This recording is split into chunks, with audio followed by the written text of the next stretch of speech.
It's as strong as a spell. I'll never tell. Yeah, I like you, that's for sure. Hi guys, welcome back to Exmo Lex. First of all, thank you so much to everybody who was really kind on my coming out video last week. I really appreciated the support. I was really nervous to do it, so thank you so much to everybody who was nice about it. So as you can see in the title, I'm gonna do a Q&A today. I took questions from Instagram, so if you're not following me on other social media platforms, you might be missing out. So go give me a follow. I'm on Facebook, Instagram, Twitter, TikTok, all the other things. All the links are in the description. What would you tell someone who's thinking about joining the Church of Jesus Christ of Latter-day Saints? Well, interesting question. I think the first thing I would tell them is to do your research and to do it from multiple different sources. The church has historically discouraged members from looking at outside sources of information, preferring them to rather just look at what the church publishes. And in some ways that can be really damning. I personally find that the most damning is just seeing what the church leaders have actually said. But there's also a lot of information that the church doesn't like to show people, and even if they do, it's usually worded in a really, really whitewashed kind of way where they're trying to highlight the best parts and kind of hide or shadow the worst parts. So I think doing your research from a variety of different perspectives and looking into it with a really open mind and talking to a lot of people who were once members. As somebody who was a member of the church for 25 years, I find it to be a very harmful organization. It is definitely a cult, and I don't think anybody should go out of their way to join cults. Do you ever wish you could go back and explore your sexuality unencumbered before finding love? Not really. It's not something I really think about. I do have a lot of ex-Mormon friends who feel that way and, you know, have gone to therapy to talk about it. For me, yeah, it's just not something I think about that often. I would say I think more about what my life would be like if I had never been a member or if I had left when I was younger. And on certain days, depending on how I'm feeling, I wish things would have happened differently. But for the most part, to be perfectly honest with you, I'm really happy with the way my life turned out. And if I hadn't found out at the time that I did, things might have been really different, and maybe they would have been different in a good way, but I'm really happy, so I can't be like mad about it, you know? I'm happy with my life, I'm happy with my family, I'm happy with my husband, I'm just happy where I'm at. So not really, I don't think about it that much, but like I said, I know people that do, and I don't think that it's wrong to think about that and to, you know, process that in whatever way works for you. Would you be nervous or willing to go to a high school reunion that is so Mormon? I just don't know if I would go to a high school reunion regardless of the Mormonism. I think that, I mean, there's some people that have reached out to me from my high school to be like, oh my gosh, like I've left the church too, and like we've chatted a little bit about it. But then there's others that I'm sure are like very, very Mormon and would be totally offended by everything I do. But to be totally honest, the people that I really care about after having left the church, like if I wanted to see them, I would just hang out with them, and I have. I'm not really big into the whole class reunion thing. I guess I don't know. I was kind of shy and I felt really awkward in school and not the best time in my life. And I don't really feel like going to a class reunion regardless of the Mormonism, I'll be honest. Will you be making a video on Under the Banner of Heaven? I'd love to hear your thoughts. I've thought about it. I'm not sure. I guess it depends on what you guys think. Do you guys want to see me cover it? I have been finding it really interesting, and I've done a few updates on Twitter about it. So again, follow me and other social media if you want to see that kind of stuff. The first 2 episodes I actually live tweeted as I was watching them. But yeah, let me know if you guys want to see me do an episode about it after I've watched the whole thing. But yeah, I do recommend it. I've noticed that there's a lot of people that find it unrealistic. For me, I'll just say it was very representative of my Mormon experience growing up in the 90s. Would you ever consider somewhere else other than Idaho? I live in Idaho. I've lived here for 7.5, 8 years. And I'll be honest with you, like, it's not the best place. I also don't hate it. I'm pretty happy here, and I don't know. Here's the thing. My husband has a pretty good job. It's the best job he's ever had, and he's very happy there. And we just moved into a new house like 6 or 7 months ago, and I absolutely love the house. So I don't see myself moving. And it's not because I'm attached to Idaho, it's because I'm attached to the stability that we have. I'm attached to the home, and I'm really attached to the friends that we have here, and it would make me really sad to uproot all of that.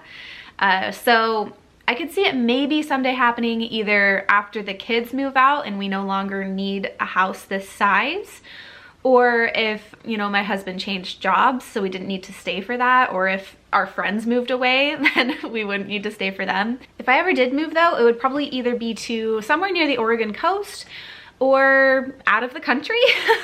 I've always thought New Zealand sounded really cool, so maybe somewhere like that. What's been the hardest for you overall since you left Mormonism? I would say the fallout with family members, but I don't know, and it's hard to know how much exactly that's related to leaving the church. If you guys don't know the whole story, I have videos about it. Maybe I'll put a link in the description, but my husband's family disowned us last year, and they said and did some really terrible things that finally got us to the point where we decided to have no contact with them. And I could say that that was all because of us leaving the church, but I don't necessarily think that it was, because in the course of all that happening, they admitted that they had never liked me. And you know, they've even treated my brother and sister-in-law terribly, even though they are members of the church. And so maybe it really doesn't have as much to do with our religion versus just the fact that they don't like us. But they did bring up a lot of the stuff about us leaving the church, so I think it plays a part somewhere, and that has definitely been the most difficult part. Do you and your husband plan on letting you explore your bi feelings? Well, first of all, I would say that my husband doesn't let me do anything. I make my own choices, but I'm a very monogamous person, and I don't see that changing at any point. I'm very happy with where we're at in our relationship. Like, we are just as good as we possibly can be, and I would be perfectly content to spend the rest of my life with him and him alone. And I totally understand that for some people that might not be the case, that they would maybe want to explore their sexuality more and do different things. It's just not how I feel about it. Did your sexuality have any part in you starting to question the church? No. I left the church in 2018, and at that time, like, I wasn't questioning my sexuality at all, so it didn't play a part. Most cringy thing you did when you were Mormon? Ugh. I'm sure that there's a lot of those. It's hard to decide which one is the cringiest, because there certainly were a lot. Honestly, I think the cringiest thing would be just the homophobia. I didn't think it was okay to be gay, and I made a lot of gay jokes, and I said a lot of mean things about gay people, and it's definitely one of the things I regret the very most. And so yeah, that'd probably be a top contender. Can you talk about the Satanic Temple, please? I think that I would want to do like a whole video on this rather than just a question. So let me know if that's something that all of you guys are interested in, because I'm not a member, but I know a bit about it, and I would love to make an episode about it if it's something that people are interested in. What do you believe about the afterlife now that you are no longer LDS? So I don't believe in an afterlife. I believe that when you die, your body decomposes and your mind does the same thing that it did before you were born, which is just not exist. And of course, like with this type of thing, I wouldn't want to deal in absolutes, so I'm not going to say that's definitely what happens and, you know, you live, you die, and that's it. But that's the only thing we have evidence of, and I like to follow evidence, so at this point, I think that's all it is. How is your life now compared to LDS life? It's a lot different, a lot better. When I was a member of the church, I was a lot more tired. I had a lot less time to do things that I wanted to do. In a lot of ways, I felt really trapped. Like I didn't have a whole lot of choice in the way that I wanted to live my life, the things that I wanted to do. I feel like I'm a much better parent. I feel like I'm better able to make my own parenting decisions. My relationship with my husband is a million times better. I feel like I'm much more authentic to the person that I really want to be.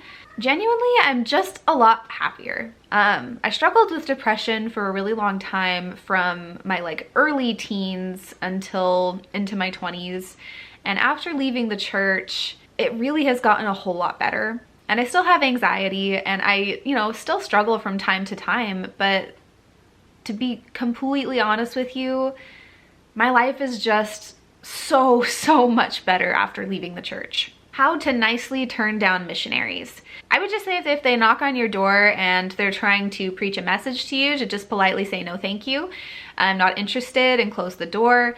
That's the like most basic thing that you can do. Even better yet, if you don't want to confront them in any way, just look outside and don't answer the door. But if you want to be like extra kind, I would answer the door, and when they try to tell you their message, say, no thank you, I'm not interested, but could I offer you guys some water or a snack or something? Because a lot of times missionaries are just young kids and they don't know any better, and it's rough out there. A lot of them end up with mental health issues because of their missions, so just be kind. How is Atlas, and do you still have Muppet?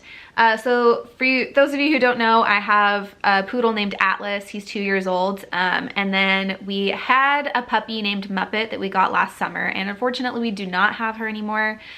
So this is still kind of hard for me to talk about, but when my husband's family did what they did, it threw a wrench in my life in a really big way. I was really depressed, and we had only had Muppet for a month, and so she was like 2 or 3 months old, and puppies are a lot of work. After everything happened with my husband's family, we ended up selling our house and moving away, and I could not emotionally handle taking care of Muppet by myself. So we rehomed her when she was still a puppy, and so I felt like her new home, she would still bond really, really well with her new family, and that she would be really happy there. I don't think that we will probably ever get another dog at this point.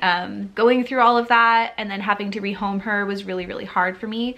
But we do still have Atlas. He is, like I said, 2 years old now. He's about 80 pounds and still absolutely full of boundless energy.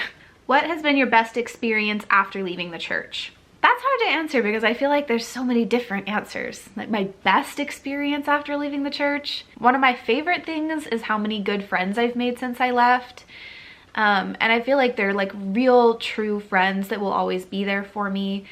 And getting to spend time with them and do fun things with my friends, that's got to be one of my favorite things. But if we want to be like really specific about like relating to ex-Mormonism, and one of my favorite things about having left the church, like one of the best experiences I had because I left the church, I would say when I went on Mormon Stories, and for the first time I got to meet a bunch of people who had been watching my channel, and got to see people face to face that told me that I'd helped them out of the church, or that I'd helped them process leaving the church. And as scary as that was, because I have social anxiety and I was terrified and I was shaking and sweating the whole time, it was amazing to hear face to face that what I was doing was making a big difference in people's lives. So I would say that that's probably the #1 thing. So there's still a bunch more questions, but honestly, this video is long enough as it is. So I'll do another Q&A another time, but thank you guys so much for watching. Thank you to everybody who sent in questions. If there's something in particular you guys would like to see me talk about, go ahead and leave it in the comments below, and let me know if you'd like to see a video on Under the Banner of Heaven or the Satanic Temple. I really appreciate you guys being here, and special thank you to my patrons for supporting the channel. You guys are the best.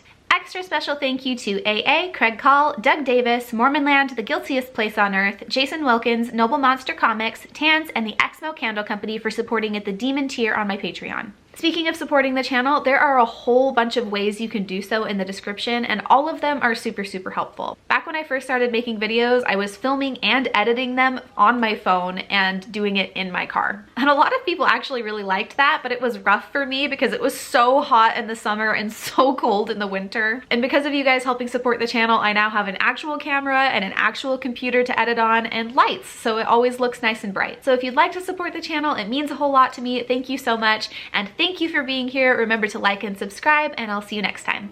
Bye! Revealing no secrets you're keeping, these promises strong as a spell. I'll never tell. Yeah, I like you, that's for sure.